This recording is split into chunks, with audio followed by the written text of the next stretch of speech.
임금은 황제는 부처님과 같으니까 다 예경을 해야 된다라고 말했고, 강남에서는 여산 해원 스님, 삼문불경 왕자론, 웃기지 마라, 승려는 출가인이기 때문에 임금에게 절을 할 필요가 없다, 황제에게 절을 할 필요가 없다, 이렇게 얘기했는데, 통일 제국 시대가 되면 그게 안 됩니다. 전체가 통일되면 야, 그런 게 어딨어, 그런 게 어딨어, 그건 옛날 얘기지 라고 하면서 승려도 다 절해 라고 말하는 게 607년.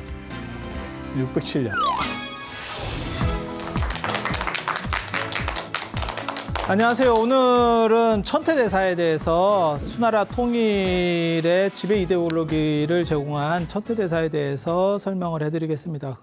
어떻게 보면 중국 불교를 대표하는 세 분이 계세요. 위대한 천재 세 분. 그게 이제 천태지자대사라고 하는, 오늘 지금 말씀드릴 이 천태대사하고 천태산, 나중에 천태산 때문에 천태지자대사예요. 천태지자대사가 처음 분이라고 보시면 되고, 그 다음에 두 번째가 당나라 때 현수법장 스님, 화엄종을 만든 분이라고 보시면 돼요. 이게 이제 천태종의 개조고, 이분은 이제 화엄종을 만드신 분이고, 그 다음에 이제 당나라 조금 더, 요보다 조금 더 뒤로 내려가면 육조 해능 스님. 이게 선종이에요. 그래서 이렇게 보시면 됩니다.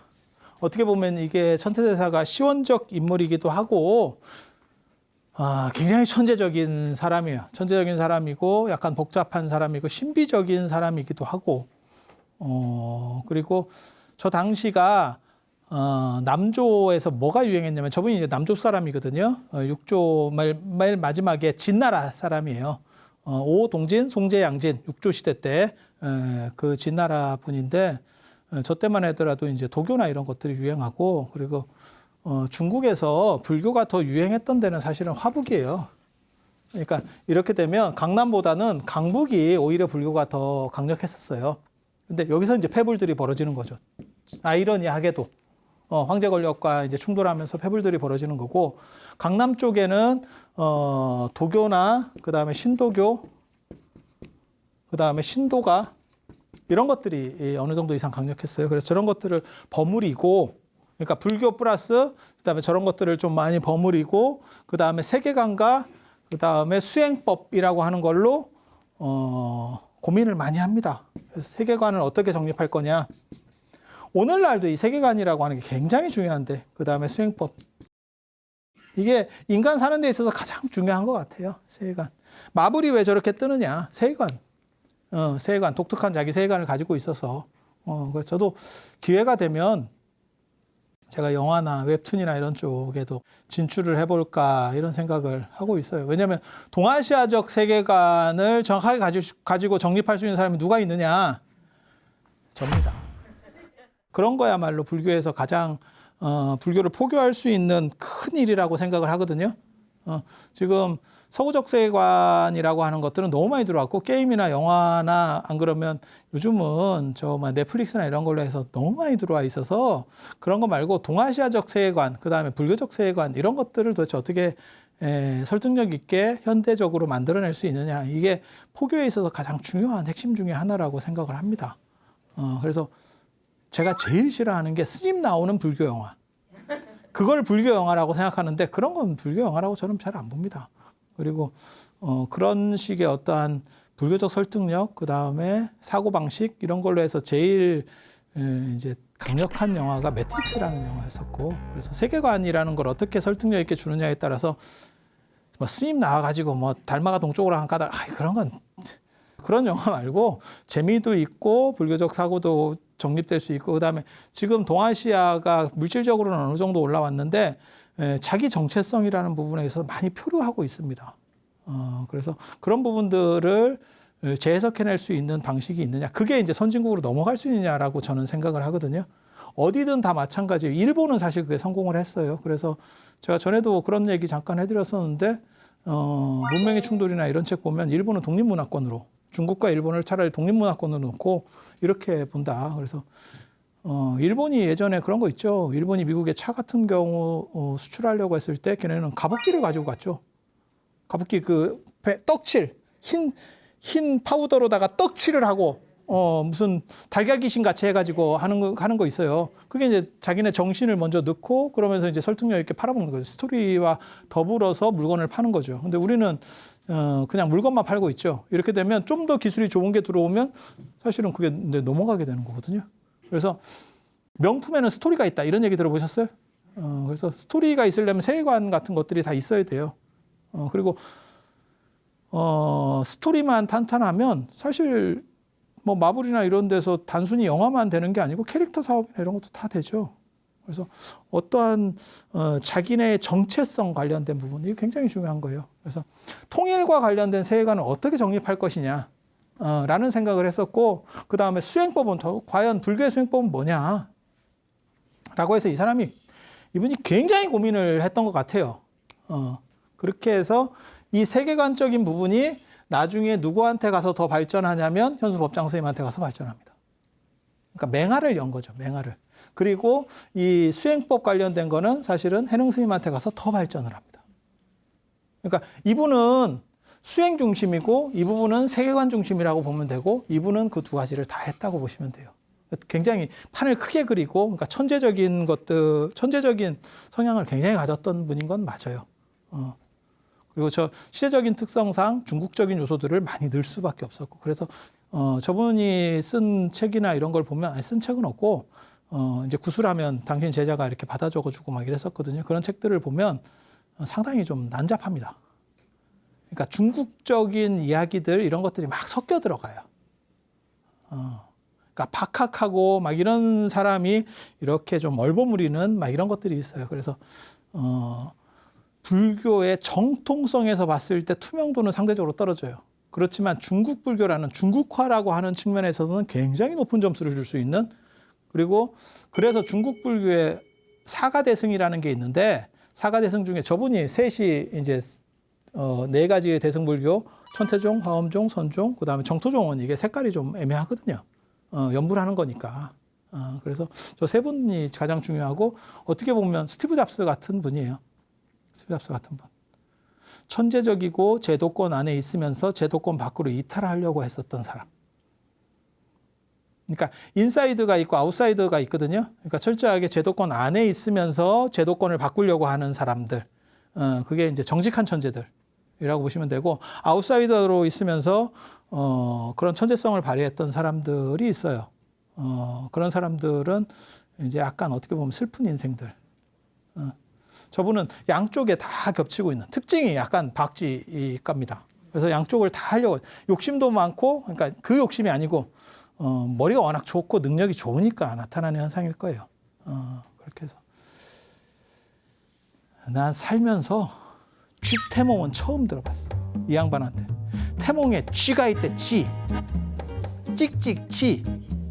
엄마가 쥐를 먹었대. 흰쥐. 아니 태몽에 엄마가 흰쥐를 먹고 임신을 해서, 야, 나 쥐태몽은 살면서 처음 들어봤는데. 대부분 용태몽 뭐 이러는데. 그래서 흰쥐가 돼서 나중에 흰용이 됐다 뭐 이런. 야, 그건 잘 됐으니까 그렇게 얘기한 거 아니냐? 딱 들어봐도 이거 아닌 것 같은데, 뭐 쥐가 내가 미꾸라지 용됐다는 얘기 들어봐서 내가 쥐가 용된다는 얘기, 이게 어디다 약을 팔아? 잘 되니까 다 그러는 거지. 딱 들어봐도. 그리고 어렸을 때부터 뭐 눈알이 2개였었다 뭐 이런 또 중독 얘기가 나와요. 중독 얘기. 뭐 모르겠어요, 나도. 이 중독 얘기가 나오는데, 검은 동자가 2개라는 뜻이에요. 거짓말인 것 같아요. 이제 중동팔체라 그래서 요임금, 순임금 얘기 나올 때 늘상 나오는 얘기가 있어요. 제가 전에 이런 얘기 안 해줬어요? 검은 동자 2개 있는 사람이 있어요. 이렇게 쌍난. 황후도 그렇다니까요. 황후도 검은 동자가 2개예요. 그래서 순임금은 검은 동자가 2개였대. 이렇게 겹쳐 있대. 이렇게 겹쳐 있대. 그리고 요임금 같은 경우는 눈썹이 8가지 색이래. 무지개 같이. 이렇게 8가지. 여러분도 2가지 색은 있잖아. 흰색, 검은색. 여러분 2가지 색. 8가지 색이래. 그래서 그걸 중동팔체라고, 그게 요임금, 순임금은 참 이게 성인의 어떻게 보면 이렇게 대단한 사람들은 이 특이한 상이 있다. 형상 중에서 특이한 게 있다. 이런 거 얘기할 때 하는 건데 천태대사한테도 중동이다라는 말이 나와요. 그러니까 눈동자가 두 개다라는 말이 나오는데 사람들은 잘 몰랐다. 이런 얘기를 하는 걸로 봐서 자세히 보면 그런가? 뭐 이랬는가 봐. 백내장인가 싶기도 하고. 그러니까 그냥은 안 보이는가 봐. 그냥 보였으면 사람들이 볼 때마다 눈이 이상해요? 이렇게 얘기를 했을 건데 그게 아니고 그랬는데 사람들은 잘 몰랐어요. 이렇게 나오는 걸로 봐서 속고성전 이런 데 이렇게 나오거든요. 그러면 조금 약간 냄새가 난다. 뭐 이런 생각이 들어요. 뭐 그렇다 치고 실제로 인간 중에 이렇게 검은 동자가 둘인 사람들이 있습니다. 없는 건 아니에요. 근데 그렇다고 해서 검은 동자가 두 개인 사람이 더 지능이 높고 뭐 대단한 사람이 그런 건 아니에요. 그런 건 아니에요. 이해되시죠? 있어. 뭐 인터넷이나 찾아보면 실제로 검은 동자가 둘인 사람이 있어요. 그리고 역사적으로도 그런 게 나옵니다. 그래서 그런 이제 중국 사람들이 생각하는 특이한 상, 그리고 그거는 성인의 상, 뭐 이런 게 날 때부터 천태대사한테는 있었다. 18세에 출가를 해요. 출가를 했는데 이제 기현을 만난 거는 23세 때 이제 해사대사 남학해사라고 하는 스님을 대소산에서 절강성 대소산에서 만나서 저기서 이제 법화삼매를 배웠다는 거예요. 천태종에 이 족보가 있습니다. 그래서 해문이라고 하는 분이 있고 왜 이런 거 족보 늘상 나오잖아요. 그러니까 화엄종의 족보 이러면 초조두 순 2조 지엄 3조 법장 4조 진관 5조 종밀 뭐 이거 6조 하면은 초조 달마 2조 해가 3조 승찬 4조 도신 5조 홍인 6조 해능 뭐 이런 족보들이 있잖아요. 이게 여기도 족보가 있어요. 그래서 해문이 있고 그다음에 해사가 있고 그다음에 저 지자대사가 여기 들어가는 거고 장왕 관정 스님이 있고 그 다음에 지위, 해위, 현랑 이런 분 잘 못 들어봤죠? 다 별 볼 일 없는 사람들이라서 그래요. 이분이 이제 대성자고 천태종을 완성시킨 분이고 이분은 부처님으로 말하면 안한 같은 분입니다. 딱 안한 같은 분입니다. 선생님 잘 모시고 모든 선생님이 말하면 옆에서 적고 사관입니다. 사관 끊임없이 적고 그러니까 지자대사는 책이라는 책을 제대로 써본 적이 없어요. 그냥 말만 하면 옆에서 다 적어주는 거예요. 그걸 다 받아 적어서. 그래서 책이 좀 지저분해요. 읽어보면. 책이 좀 지저분합니다. 저도 마찬가지예요. 제가 만약에 이렇게 떠들었는데 저는 물론 적어주는 사람이 책으로 만들어주는 사람이 없어요. 그러니까 나는 내가 만든다고. 제가 원력이 있거든요. 내가 논문을 500편을 쓰고 죽을 때까지 500편을 쓰고 그 다음에 단행본을 200권을 만들겠다. 이렇게 해서 단행본 지금 한 50권 정도 만들었고 논문은 탁진 등재지에 내가 한 160편 이상 썼어요. 그렇게 해서 올렸는데 내가 우리나라 인문학자 최고 기록자라니까. 그랬는데 아니야 그래 됐어. 그거 뭐 알만한 사람은 다 알아. 너무 그렇게 하지 마. 이런 게 제가 비호감이 되는 이유입니다. 근데 이게 논문 쓸 때하고 이렇게 말할 때하고 다릅니다. 논문은 치밀하게 그 내용만 가지고 이렇게 딱 이런 표현 맞는지 모르겠는데 조금 그럴 수 있는데 이게 포 뜨듯이 그러니까 진짜 회의 달인이 있는 거야. 일식의 달인이 있는 거야. 그 사람이 사시미를 이렇게 싹 진짜 종이장처럼 떠내는 거야. 그 기술이 얼마나 좋으냐가 논문을 만들어내는 거예요. 이해가 됩니까? 그런데 이런 식으로 얘기하는 거는 잡설까지 다 넣을 수밖에 없어요. 왜? 듣는 사람한테 맞춰야 되잖아. 그걸 제가 지금 여기서 사시미를 뜨고 있으면 이렇게 회를 쫙 이렇게 종이장처럼 김 뜨듯이 이렇게 뜨고 있으면 여러분들이 다 전멸합니다. 그리고 이 방송이 없어집니다. 이게 인생이거든요. 그러니까 이거를 적절점을 잘 찾아가야 돼요. 대중 강연이라고 하는 건 그런 거예요. 만약 스님들한테만 스님 수업할 때도 그 적절점을 잘 찾아야죠. 신도 수업할 때도 찾아야 되고, 그러니까 학교 수업할 때 찾아야 돼요. 그래서 제가 그런 얘기 합니다. 잡지에 글 쓸 때하고 논문 글 쓸 때하고 책 글 쓸 때하고 신문 글 쓸 때가 다르다. 쓰는 방식이 달라야 된다. 그걸 똑같이 쓰면 다시 의뢰가 안 옵니다. 이해가 되시죠? 왜? 다 거기에 성격이라는 게 있기 때문에. 그런데 법문 중심으로 한 걸 책으로 엮으면 이게 좀 난립니다. 그러니까 논문을 쓰면 엑기스만 들어가는데 여기에는 여러 가지들이 섞일 수밖에 없어요. 그래서 저어른 책이 약간 복잡합니다.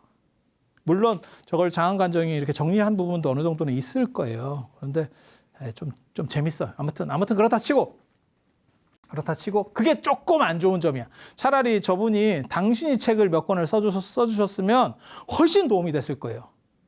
불교적으로 훨씬 도움이 됐을 거예요. 그런데 중국 사람들의 특징이 저희 공자 때부터 내려오는 수리부작 정신이라 그래가지고 저런 거를 안 쓰는 게 멋이라고 봐요. 특히 스님들이 더 그럽니다. 그래서 새로운 걸 막 찬술하는 게 아니고 내가 이렇게 딱 해놓으면 옆에 사람이 뭐 정리해주고 다 이런 게 높이 받들어진다는 생각들을 해요. 그래서 저분이 책을 굉장히 많이 만들었어요. 그런데 다 이 관정 스님이 해준 거고, 그래서 관정 스님이 딱 안한 생각하시면 돼요. 부처님에게 있어서 안한이 없었으면 부처님 가르침이 없었겠죠. 그리고 부처님 가르침도 비슷해요. 부처님이 당신이 직접 썼으면 상황이 또 달랐을 겁니다. 법장 스님 같은 경우는 당신이 씁니다. 그래서 머리가 더 아프죠. 현수 법장 스님 같은 경우는 당신이 있습니다. 그래서 딱 부처님 그 옆에 안한 같은 분이라고 생각하시면 돼요. 지위, 해위, 현랑 이건 다 별로 그냥 메롱입니다. 좀 메롱이고 요 다음 분 때문에 이분들이 좀 뜨는 거예요. 이 다음 분 현계다면이라고 현계 굉장히 중요한 분이에요. 그러니까 정확하게 말하면 요 분하고 요 분이 중요합니다. 천태종을 중흥시키는, 천태종이 수나라 끝나고 나서 별로 인기가 없었어요. 정확하게 말하면.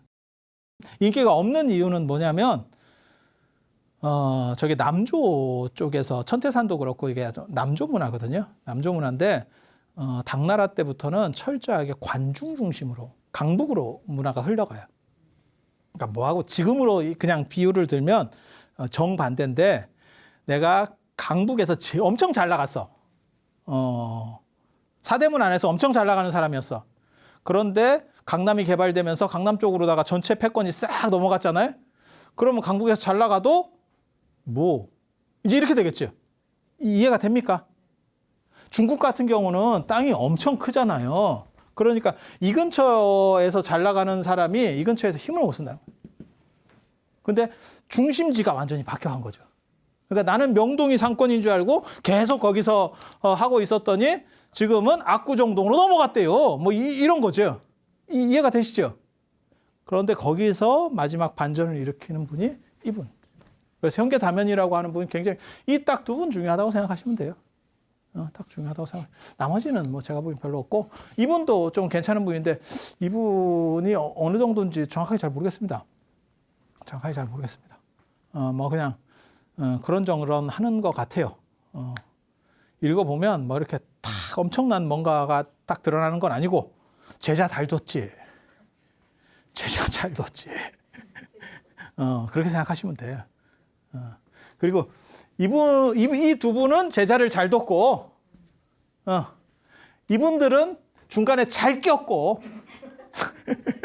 숟가락 잘 얹었고, 나는 저 주식이 저렇게 될지 몰랐는데 갑자기 코로나가 오면서 뭐 카카오가 저렇게 됐네, 뭐 이런 거 생각하는 거지. 뭐 왜 이렇게 됐대? 뭐 몰라. 뭐 이렇게. 참 인생이라는 게 묘하거든. 묘해.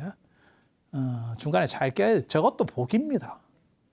저것도 복입니다. 아들 잘 낳는 것도 복이고, 자기가 잘난 것도 복이고, 자기 주변이 잘 맞춰지는 것도 복이고, 다 복이에요. 전생에 잘해야 돼. 전생에 잘못하면 지금 만회하기도 힘들어.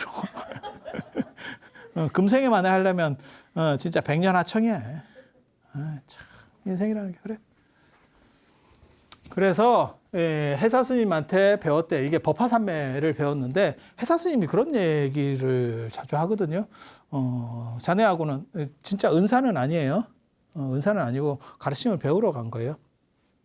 이제 법맥을 이렇게 있는 건데, 자네하고는 예전에 내가 법화경 들을 때 같이 있었는데, 부처님께 법화경 들을 때 있었는데 이렇게 만나서 참 기분이 좋다. 너나 나나 알 수 있는 정도의 얘기다. 이러면서 다. 저 법화산매에 들면 그게 보인대요. 그 부처님 법화경 설법하시고 뭐 이게 보인대. 몰라 나도 자꾸 그렇대. 그렇대. 그래서 이분들은 이제 법화경 중심입니다. 천태종은 법화경 중심.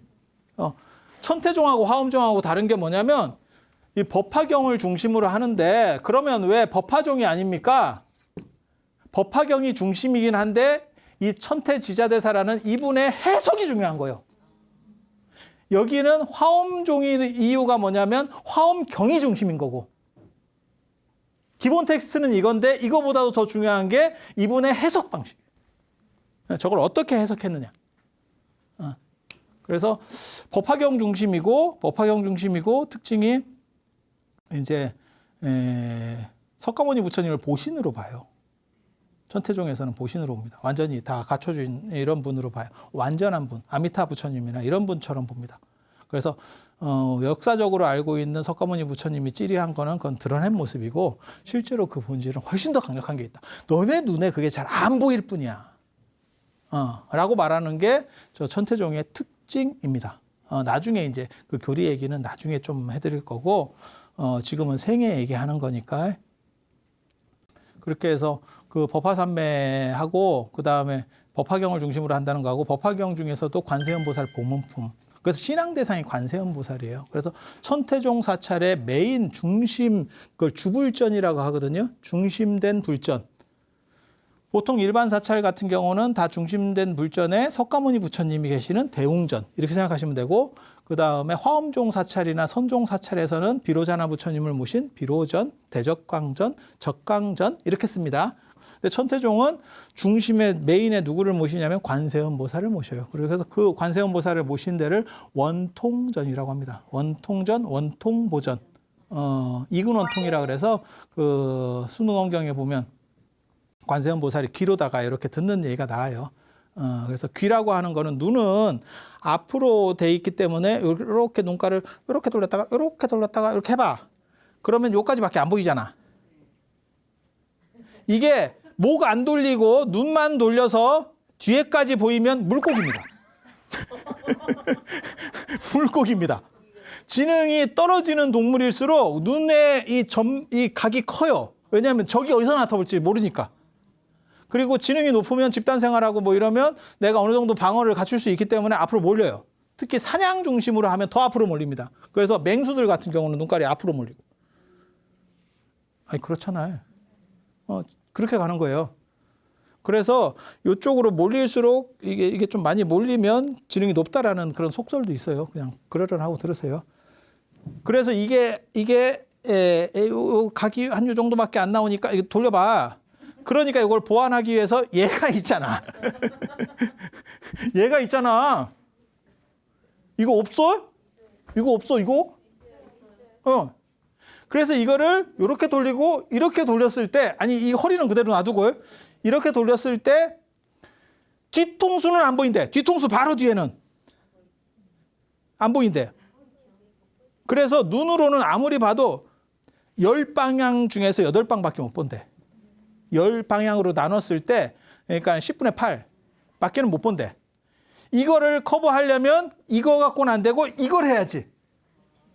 이거까지 돌아가야지. 그런데 귀는 가만히 있어도 다 들린다는 거죠.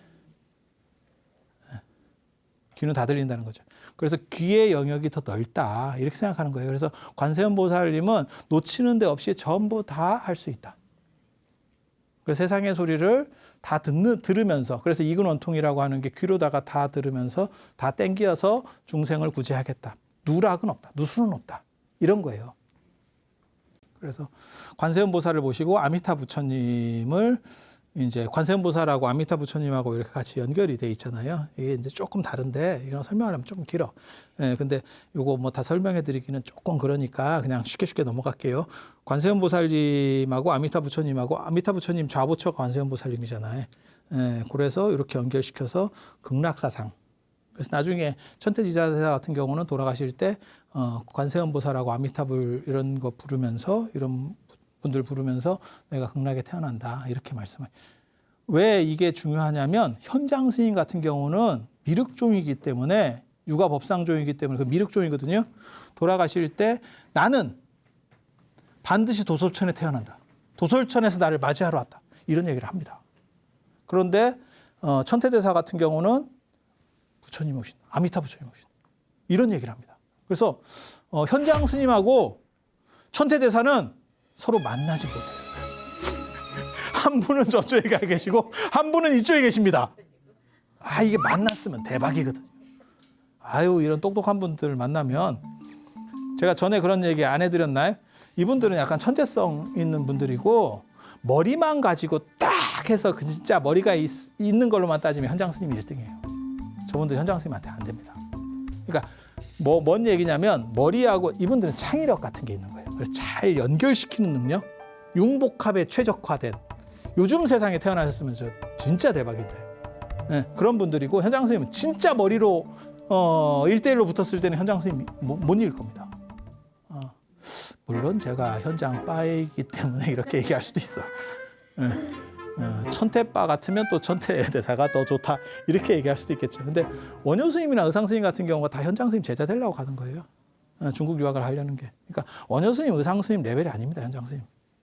급 자체가 다릅니다. 그건 나중에 현장 스님 얘기할 때. 그리고 현장 스님이 딱 뜨면 현수법장 스님 같은 경우는 꼼짝 못합니다. 그때는. 물론 나이도 좀 어려서 그래요. 도선 스님이나 이런 대단한 양반들 다 꼼짝 못합니다. 현장 스님 딱 걸리면 바로 제가 그래서 그런 얘기 하잖아요. 중국 역사상 유일하게 살았을 때 신격화된 승려 중에서 유일한 한 명이 현장 스님이에요. 해능 스님 같은 경우도 육조대사 법보단경에 보면 해능 스님을 부처님이라고 칭하는 데가 대목이 있어요. 그런데 그건 돌아가시고 난 뒤에 얘기고 살았을 때 그 정도의 반열에 딱 오르는 건 현장 스님이 1인입니다. 1인. 그래서 이 법화산매를 딱 닦고 금능의 와간사라고 하는 이 뭐 유명한 절인데 저도 안 가봐서 잘 모르겠습니다. 저 절 없습니다 지금. 금능은 남경이에요. 남경. 이제 여기서 공부하고 나서 여기 가서 지금 현재 남경 그렇게 해서 이제 법석을 열기 시작하고 그렇게 해서 제자들도 많이 거둬요. 지자대사가 한 4,000명 제자가 됩니다. 나중에 4,000명 정도 제자가 되는데 여기서 법을 막 설하고 막 이렇게 했는데 문제는 저때 무슨 문제가 벌어진다라고 생각을 하냐면 이것만 갖고는 안 되겠다. 수행이 있어야 된다. 수행이 있어야 된다. 사람들이 너무 말로만 떠드는 것 같다. 저도 그래서 수행을 열심히 하고 있습니다. 언제나 반성하면서 살고 있어요. 그렇게 해서 수행을 해야겠다. 이렇게 해서 천태산에 들어간다. 천태산에서. 그러니까 금능에서 인정을 받았지만 이런 식의 삶이 올바른 것 같지 않다. 그리고 그때 너무너무 저기 제국의 수도니까 남조의 수도니까 저기 진나라 때 이런 때니까 이렇게 화려한 데서 대우받고 막 이렇게 올라가는 거예요. 그러니까 지금 불교의 큰 스님이 아니고 고려 시대 때나 이렇게 막 불교가 융성할 때 큰 스님으로 대우받는다고 생각하시면 돼요. 그렇게 해서 막 대우를 받는데 그리고 너무 불교가 비대해지니까 이제 좀 상태 메롱인 사람들도 많이 있는 거고 스님들 중에. 그래서 이걸 어떻게 좀 정신개혁을 좀 해서 수행을 가지고 일신을 시켜야겠다라는 생각을 하고 있을 때 북쪽에서 북주 패불이 발생하는 거예요. 북주 패불이. 그리고 그때 북조에 있는 더 큰 불교가 남조보다 불교가 더 컸는데 저때 아마 스님들이 제가 알기로는 200에서 300만입니다. 왜 저런데도 불구하고 가만히 있었는지 몰라. 200에서 300만이 남자가 거의 200, 300만이고 군대로 해도 이기겠다. 저 중에 한 절반만 해도 이길 것 같은데. 아니 그래도 100만이잖아. 아니 그 정도면 아무리 황제군이라도 이게 좀 안 되는 거 아니에요? 그런데도 저게 깨진다고. 그렇게 해서 저게 깨지는 거 무너지는 걸 본 거예요. 그 화려한 것들이 하루아침에 무너지더라. 저거는 초심으로 돌아가서 정신교육이 안 되면 안 되겠다. 부처님의 근본 정신으로 돌아가자. 그래서 천태산으로 들어갔대요. 또 거기에 또 사연이 있어요.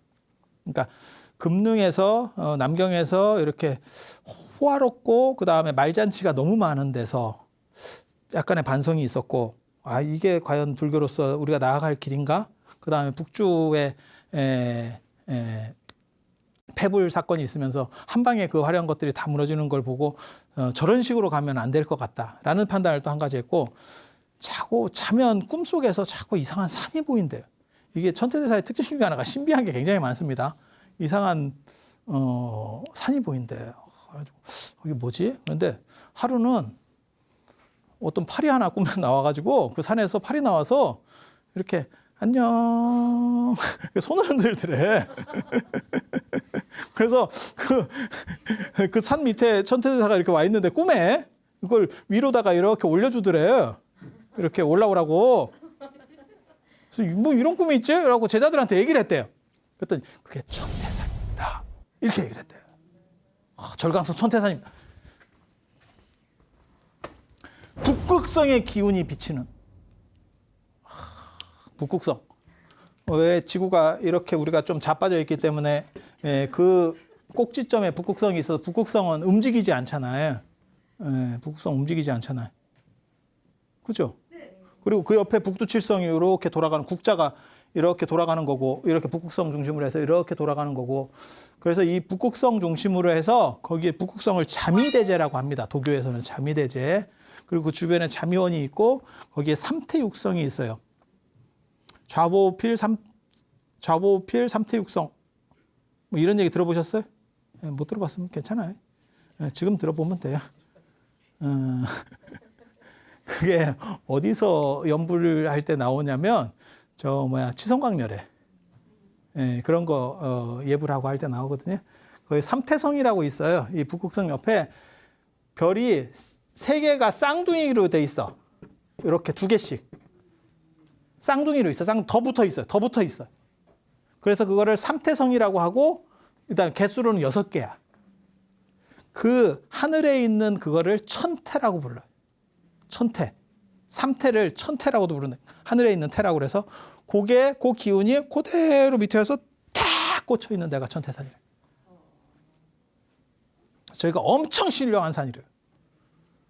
그래서 천태대사가 거기로 수행을 하러 이제 접수하러 들어가십니다.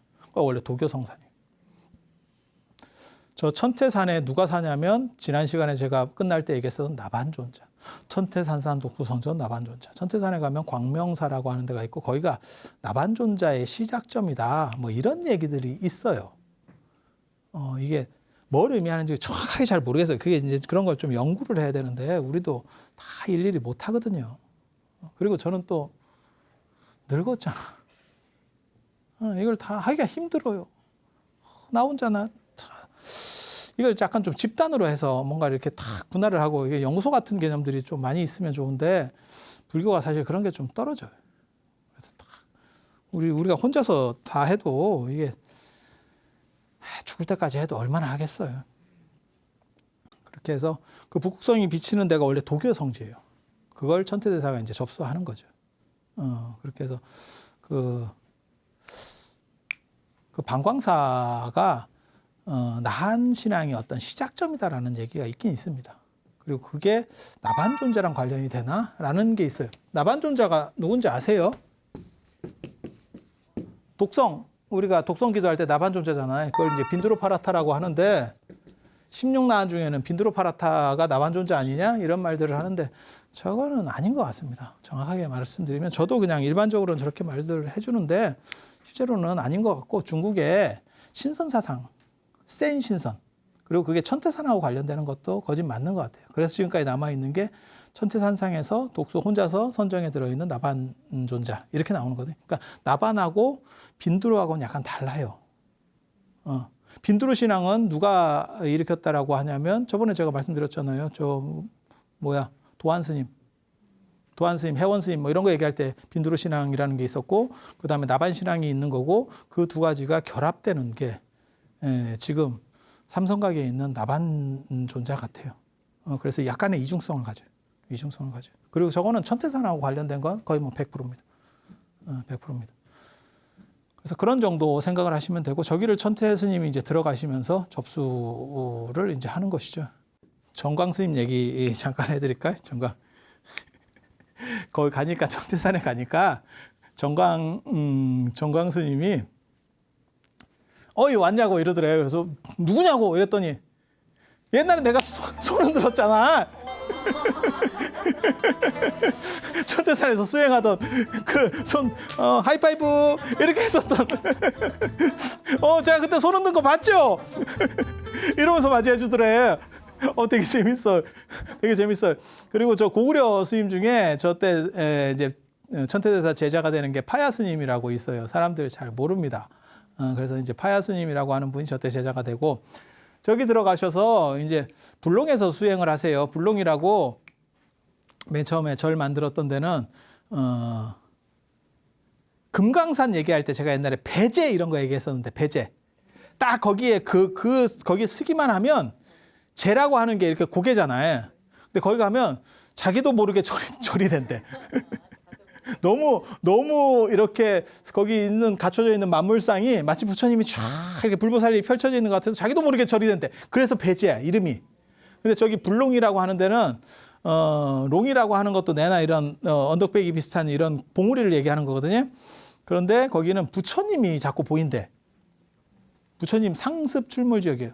불롱선사라고 하는데 제가 천태산을 2번이나 갔었어요. 그리고 제가 천태를 좀 가르쳤습니다. 천태를 몇 학기를 좀 이렇게 가르쳤었어요. 그리고 그것 때문에 이제 답사도 또 가고 뭐 이랬었죠. 저 천태산에 가면 천태 지사대 설법처도 있고 제가 거기도 앉아봤고 거기서 책 보다가 경전이 날아가서 뭐 연못에 빠졌다는 데도 있고 거기 뭐 금으로 된 책이 아직도 있대. 찾아보면 있대. 저도 찾고 싶었지만 착한 사람에게만 보이는 정암사에도 있잖아요. 금탑, 은탑, 수만호탑 이렇게 금탑, 은탑은 착한 사람한테만 보이거든. 여러분 금탑, 은탑 봤어요? 정암사 가서? 업장이 두터워서 그래. 우리는 가면 딱 보이는데 그래서 너무 잘 보여서 안 가지. 너무 잘 보여서 욕심 날까 봐 제가 안 가는 거예요. 그래서 뭐 그런 이야기들이 많이 있어요. 그런데 저기에서 이제 관정 스님이 출가를 한다는 거하고 화정봉이라고 하는 데가 있어요. 이제 불롱봉하고 화정봉이 제일 유명한데 불롱선사가 지금도 있습니다. 그러니까 천태대사가 처음으로 들어가서 절을 지었던데 주석하셨던데 그 다음에 화정봉에서 거기서 이제 혼자서 고행을 합니다. 혼자서 막 이렇게 수행을 하시는데 그때 그 화정봉에서 지금 화정상가가 있어요. 근데 거기서 부처님하고 똑같은 현상을 비슷한 현상을 경험합니다. 막 마군이 나타나가지고 이렇게 쫙 괴롭히는. 그래서 그거를 천태 스님이 결국 극복해내서 이깁니다. 그걸 화정오도라고 합니다. 화정오도. 화정오도. 굉장히 중요한. 그래서 거기 화정봉 쪽에는 꼭 한번 가봐야 되고 천태산인데 불롱하고 화정은 무조건 갑니다. 거기를 빼면 천태산에 간 게 아닙니다. 전에는 그 불롱선사 갔을 때 우리가 늦게 가서 절이 문을 닫았었죠. 2번째 갔을 때. 그래서 거기를 제가 또 중국절은 문을 닫습니다. 그래서 제가 발로 찼지.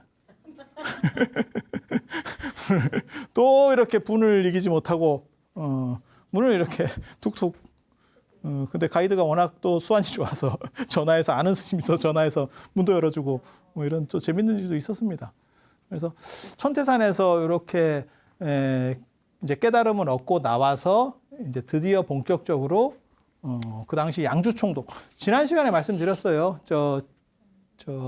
수양제가 소주 항주도 좋아하지만 양주에 자기 별궁을 지어서 하려고 했었다. 그게 왕이 되기 전, 자기가 황제 되기 전에 저 양주에 있었던, 그러니까 자기가 저기 영지예요, 영지 일종의. 그래서 진왕인데 저 양주총독이라고 보시면 돼요. 그래서 저기서 이제 가깝거든요. 이제 천태대사 계시는 데랑. 그러다 보니까 이제 서로 연결이 돼서 이제 참 존경하는 그런 상태가 되죠. 그리고 천태대사가 돌아가시고 나서 이런 거 자꾸 이게 스포인데 스포. 중국 불교의 어떻게 보면 최초의 등신불입니다. 최초의 등신불. 그게 지자탑원에 있어요. 지자탑원에. 이렇게 탑 안에 모셔져 있어. 그러니까 우리가 등신부를 하면 김교각 스님 생각을 하거든요. 그 전에. 그리고 지금 현재 우리가 볼 수 있는 등신불 중에서 제일 오래되고 권위 있는 분이 육조 해능 스님. 육조 해능 스님. 광동성. 조계산 보림사. 남아선사라고 하는데요. 저기 진짜 등신이 있죠. 이렇게 지금까지도. 그리고 저 지자대사는 등신이 있는데 그게 탑 안에, 땅 안에 묻혔다 그래요. 처음에는 있었어요. 그래서 저 양무제 같은 경우가 그걸 이제 존중을 하고 거기다 공양을 올리고 그러니까 그 밑에 신하가 에이 뭐 그런 게 어디 있어요. 뭐 돌아가셨는데 뭘 그런 게 이렇게 안 썼고 있을까요? 이래갖고 야루다가 가서 아이고 스님 이러면서 왔다는 이게 굉장히 대단한 어른이에요. 그리고 예수랑 똑같아요. 죽고 난 뒤에도 다시 옵니다. 입적하고 난 뒤에 7년 뒤에 나 돌아온다. 너네 잘 있었어? 불롱으로 옵니다. 불롱으로. 그게 불롱선사예요. 또 옵니다. 이러한 진귀한 이야기 어디서 듣겠어요? 어디서? 이게 무슨 뭐 옆구리 찌글려서 절 받는 것도 아니고 제가 특별히 여러분들에게 다 해드릴 테니까 딴 데 가지 마시고 코로나 잘 극복하시면서 다음 시간에도 채널을 고정하시고 불교TV도 많이 봐주시고 후원을 해주시면 감사하겠습니다. 자, 이상 마치도록 하겠습니다.